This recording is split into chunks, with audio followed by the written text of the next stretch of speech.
기대해 나에게 주신 하루를 때론 피곤하고 일어나기 싫고 널 깨우는 알람 소리에 짜증도 나겠지만 안녕하세요. 오늘도 부른 말씀 권순민 목사입니다. 쉬지 않고 나를 지키셨네. 오늘을 나에게 주셨네. 새 말씀 안에 주가 주신 사랑과 은혜와 능력. 이제 긴 명절이 끝나고 새로운 한 주가 시작되었습니다.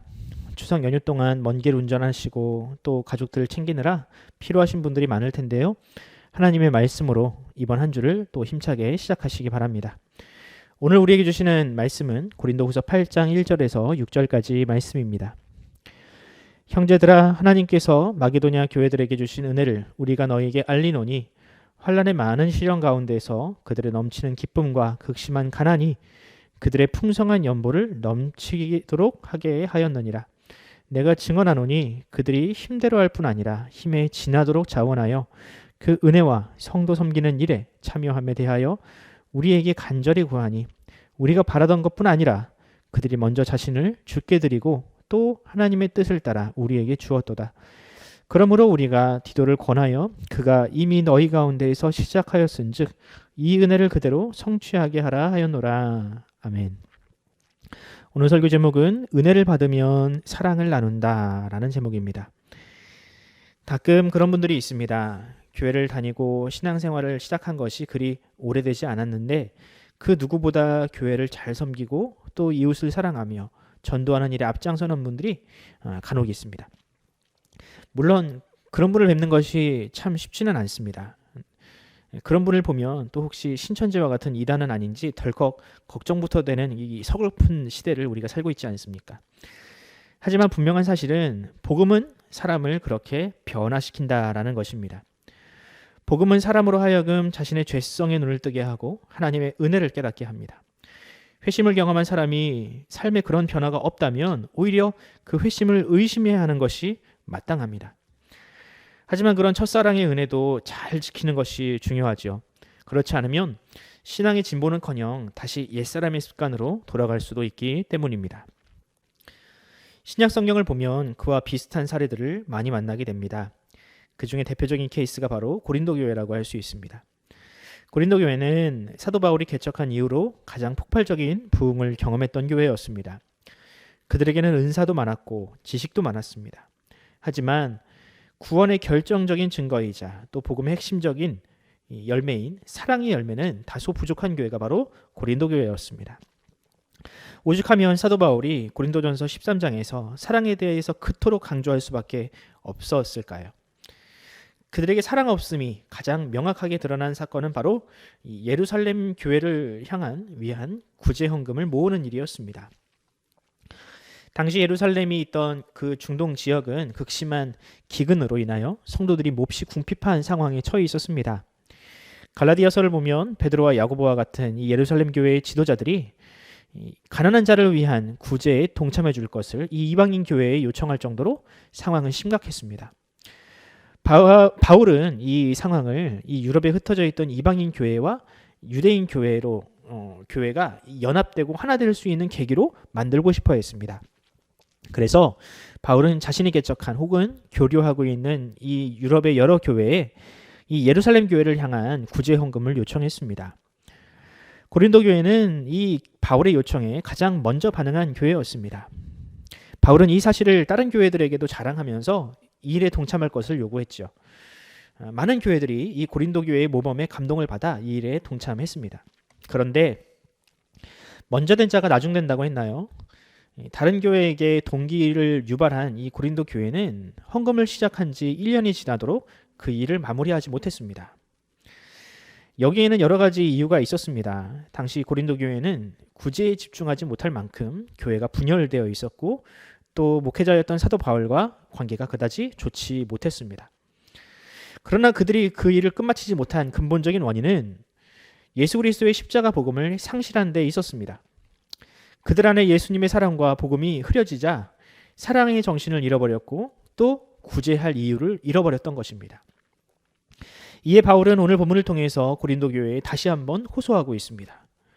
물론 아무리 바울이어도 이 재차 헌금에 대해서 강조하는 것은 쉽지 않았을 겁니다.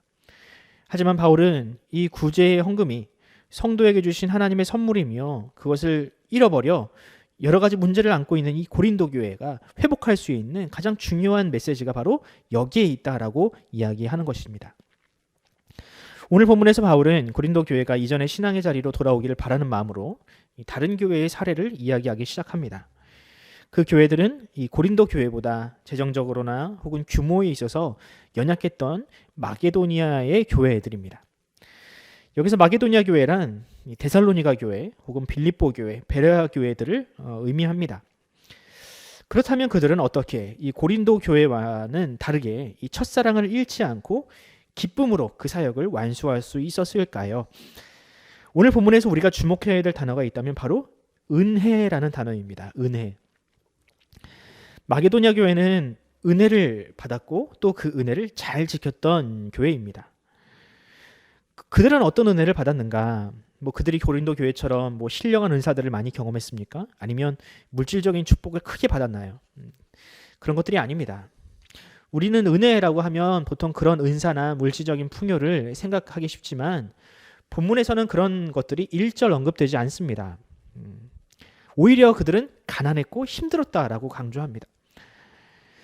그러므로 바울이 생각하는 진짜 은혜는 이런 것들입니다. 3절 이하를 제가 읽어드리겠습니다. 내가 증언하노니 그들이 힘대로 할 뿐 아니라 힘에 지나도록 자원하여 이 은혜와 성도 섬기는 일에 참여함에 대하여 우리에게 간절히 구하니 우리가 바라던 것뿐 아니라 그들이 먼저 자신을 주께 드리고 또 하나님의 뜻을 따라 우리에게 주었도다.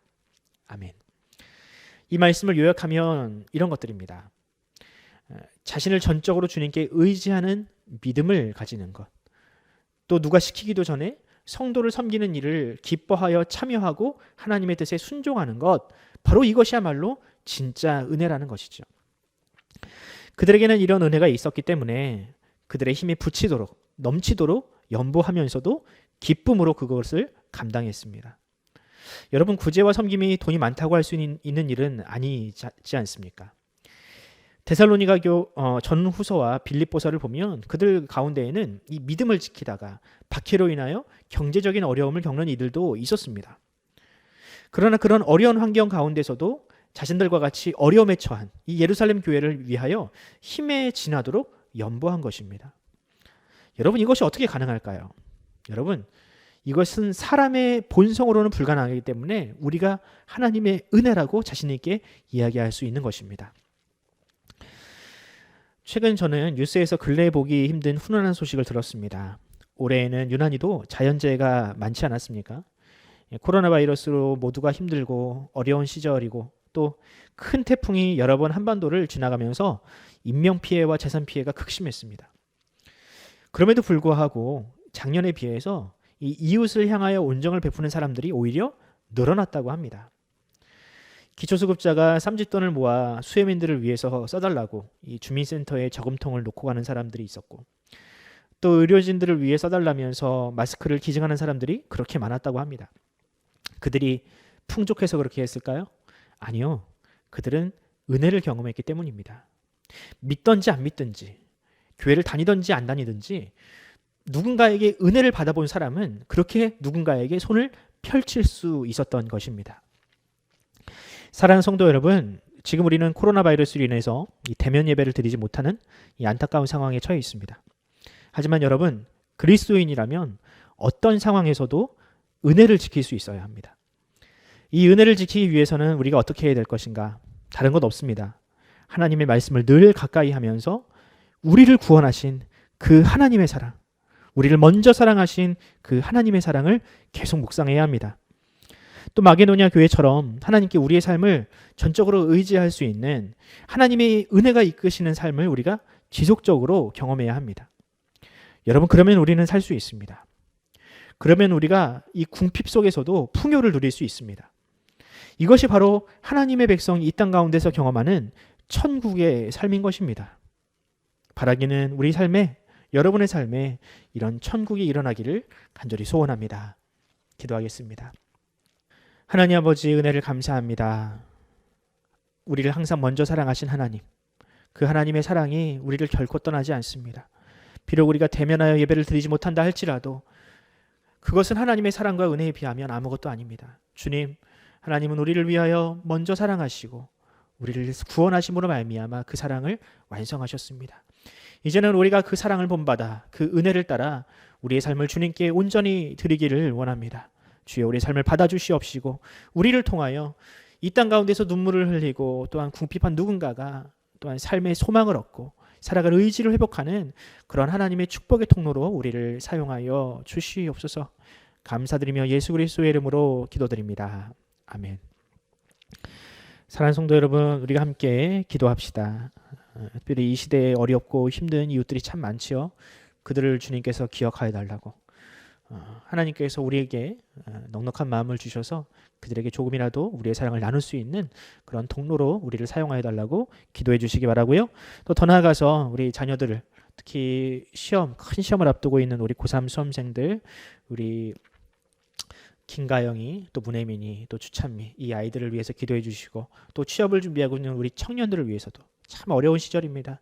이런 시절을 잘 견뎌서 그들이 정말 하나님 앞에 영광을 돌리는 삶을 살게 해달라고 우리가 함께 우리 자녀와 이웃과 이 시대를 놓고 함께 기도하기를 원합니다. 함께 기도합시다.